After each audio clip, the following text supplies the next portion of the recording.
Артем готов, Дар готов. Все, давайте начнем.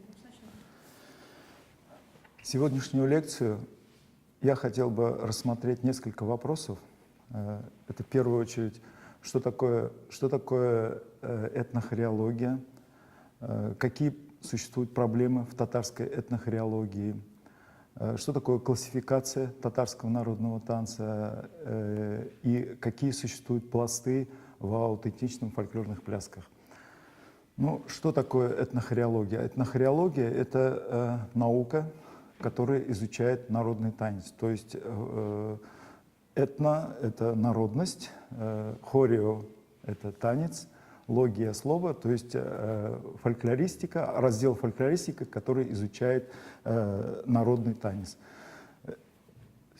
И сейчас, на данном моменте, в татарской этнохореологии, конечно, существует очень много проблем, которые на сегодняшний день необходимо решить. Ведь сейчас нету даже научной базы у татар. Казалось бы, это очевидно, что татарский фольклорный танец требует более подробного изучения, чтобы необходимо вести полевые экспедиции, создать фонды хранения и даже лабораторию фольклорного татарского народного танца. Всего этого, к сожалению, нету. И даже нету кафедры татарского фольклорного танца, что очень печально, когда в столице Татарстана, в Казани, Казань, которая является культурной столицей всех татар, всего мира, можно сказать, нету своей кафедры фольклорного танца. Это очень печально, и поэтому необходимо эту проблему как-то решать. Я считаю, что вот на сегодняшний день, конечно, то, что делается Республиканским фольклорным центром традиционной культуры во главе Завгаров Фанзеля Хаким, конечно, планомерно все происходит, экспедиции, но я считаю, в хореографии, именно в науке этнохореологии этого ничтожно мало. Сейчас ведь татары живут не только в Татарстане. Татары волей судьбы разбросаны по всем разным уголкам территории России. Если мы посмотрим, сейчас ученые делят татар на несколько этнических групп. И эти этнические группы, вы все знаете, и я сделал небольшую классификацию татарского фольклорного народного танца по природно-географическим положениям, по географическим районам. Значит, возьмем, к примеру, что сейчас ученые говорят. Вот три подгруппы. Это волго-уральские татары. Кто в него входит? Это вся Республика Татарстан, Волго-Уральский район, это Урал. Туда входят татары, казанские татары, уральские татары и субэтнотерриториальная конфессия кряшин, или крещенные татары кряшины. Ну, и еще одна группа — это сибирские татары. Сибирские татары, что туда входит сибирский татар? Тоже огромнейшая территория сибирских татар. Это и Ханты-Мансийский автономный округ, там есть татары, тобольские татары, тюменские татары, барабинские татары, еще какие-то тарские татары, которые, вот эти сибирские татары делятся на субэтнические группы. Еще существуют астраханские татары, это Нижняя Волга, нижневолжские татары, это мой родной край, где я родился и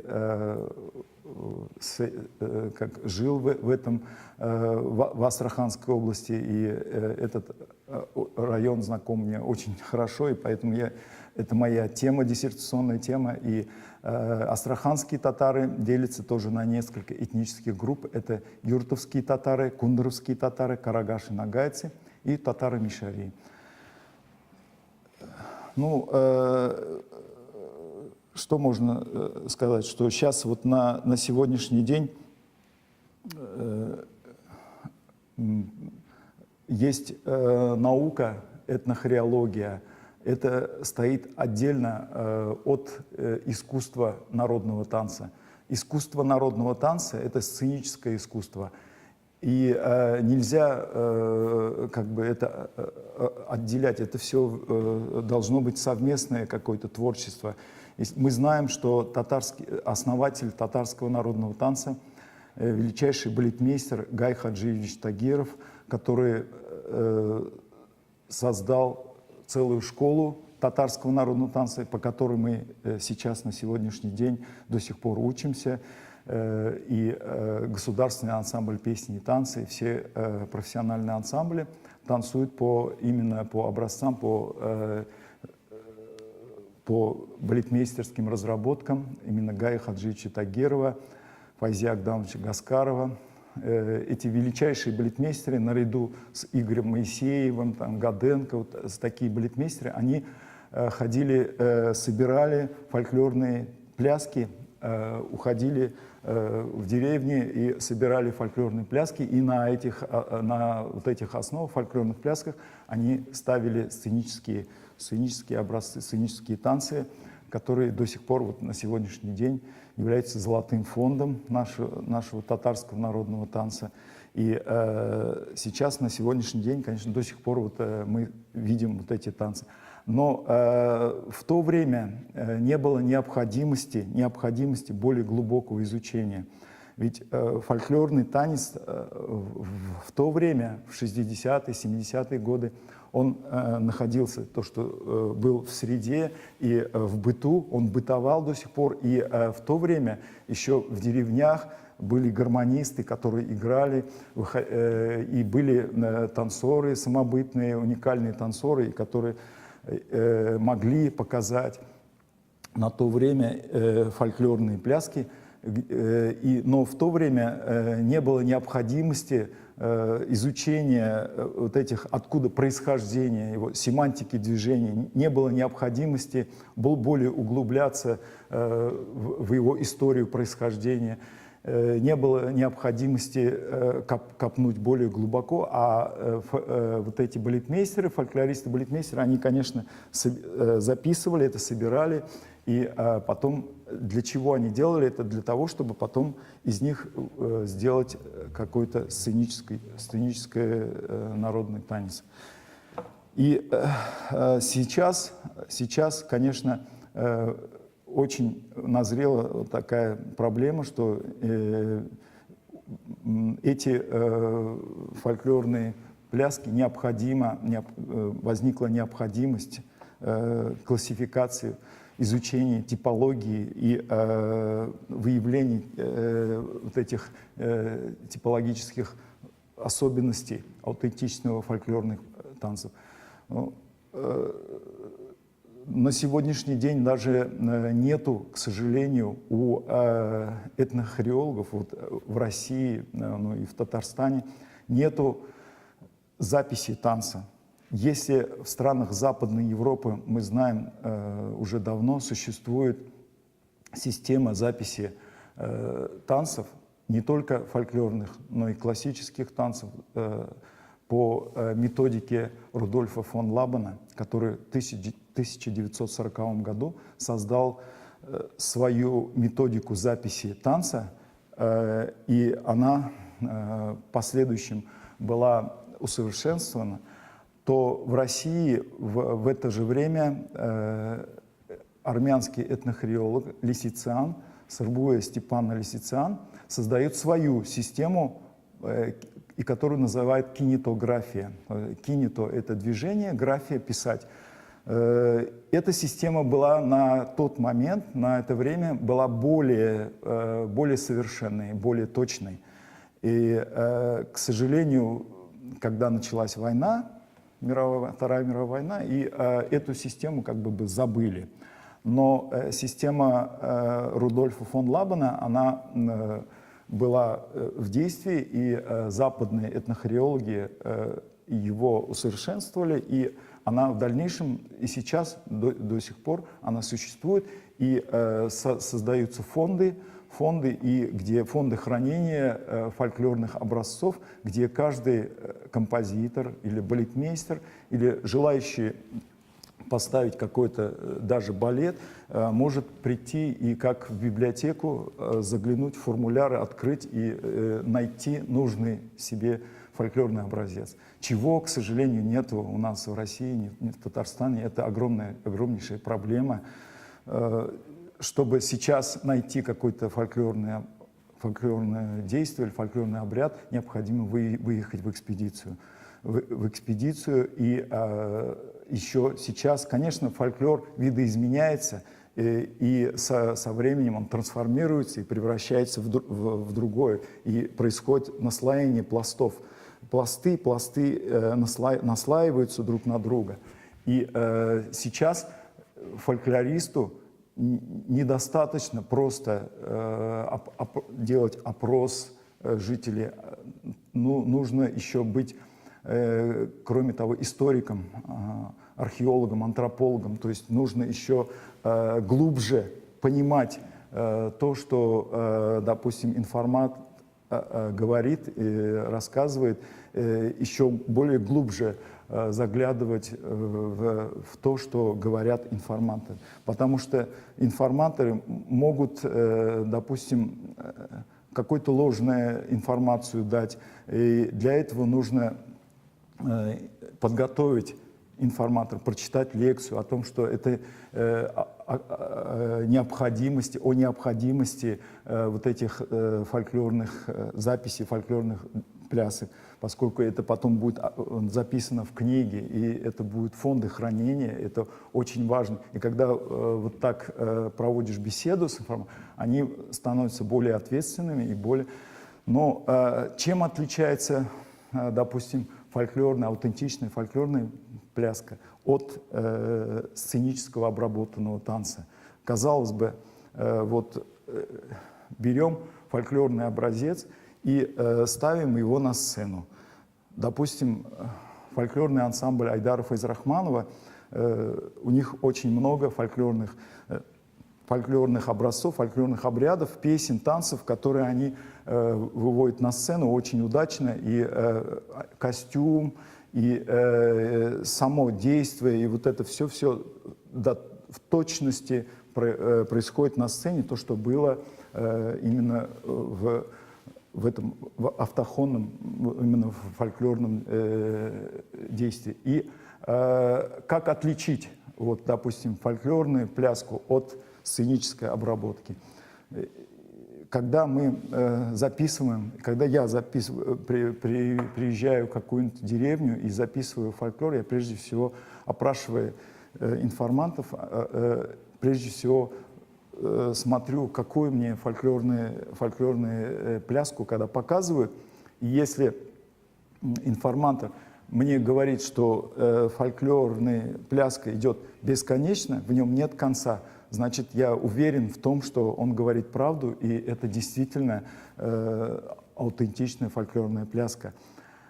В сценическом обработанном танце есть определенные правила драматургического построения. Есть начало, есть развитие действия, кульминация, там, и развязка, и конец, финал. Финал, который есть правила драматургического построения. Вот этим и отличается аутентичная фольклорная пляска от уже готового народного танца. Вообще термин само пляска и танец необходимо уже давно бы уже разделить, поскольку еще Виола Мальме, это карельский этнохореолог, об этом говорил, что танец, слово «танец», он произошел от немецкого слова «данс», и он пришел в Россию с введением Петра I моду на балы. Когда пришла мода на балы, в русском языке появилось слово «танец». Это от немецкого слова «данс».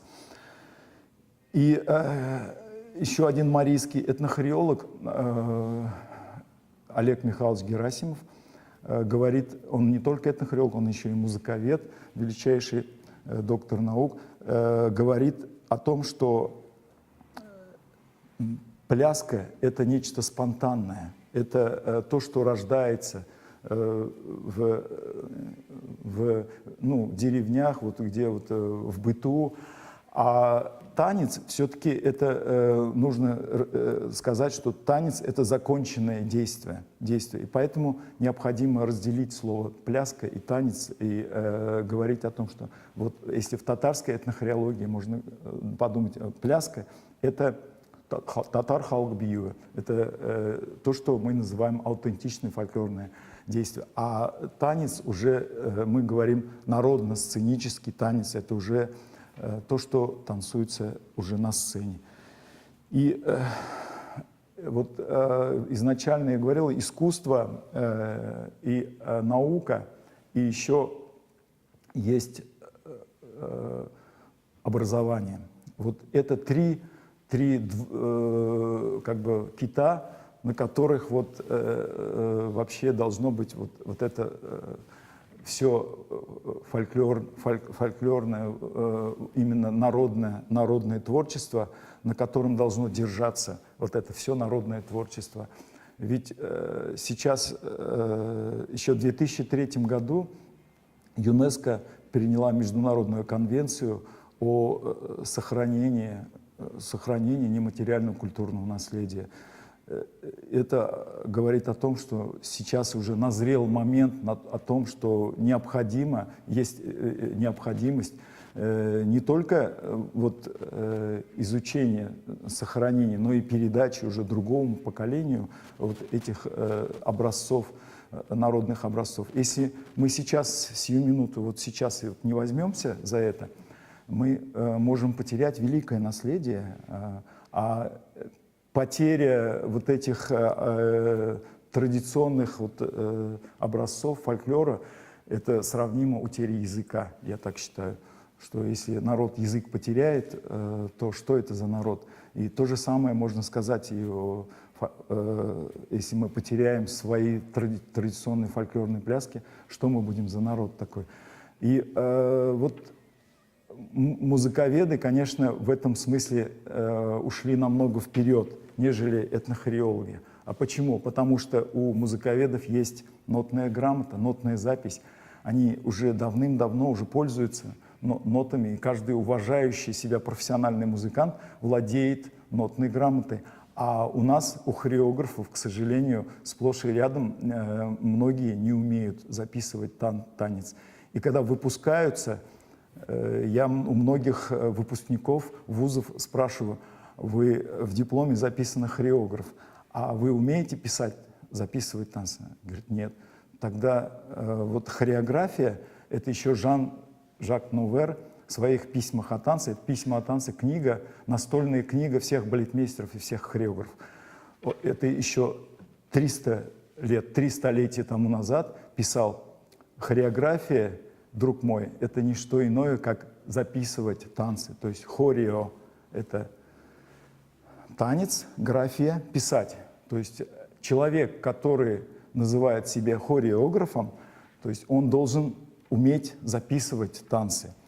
А если человек, закончивший вуз, и он не умеет записывать танцы, тогда нужно в дипломе писать не хореограф, а тогда надо писать плясун. Но это шутка, конечно, но все равно я считаю, что в связи с этим вот это печальное явление вообще не только у татар, это по всей России такое происходит, к сожалению. Конечно же, многие из молодых хореографов могут возразить, мне сказать: что вы, Давлет Исмагилович, у нас есть видеофиксация, у нас есть видеозаписи, мы же живем в современном мире, зачем нам учиться писать, записывать танцы? Но подождите, записывать танцы в Европе до сих пор пользуются этой записью танца. Чтобы записать до точности танец, вот запись, мало того, что в 3D снять, нужно с 5 ракурсов заснять, чтобы все мельчайшие подробности. Это, во-первых, снизу, сверху, сбоку, анфас и сзади. вот, чтобы доточно. И мало того, что... А если, допустим, девушка, которая танцует, у нее длинная юбка до пола, что можно там увидеть? Как она двигает ногами? Или какое положение рук она делает? То ли так она держит, то ли так. И как раз в записи, именно в записи это выявляется и до точности уже точно записывается уже и именно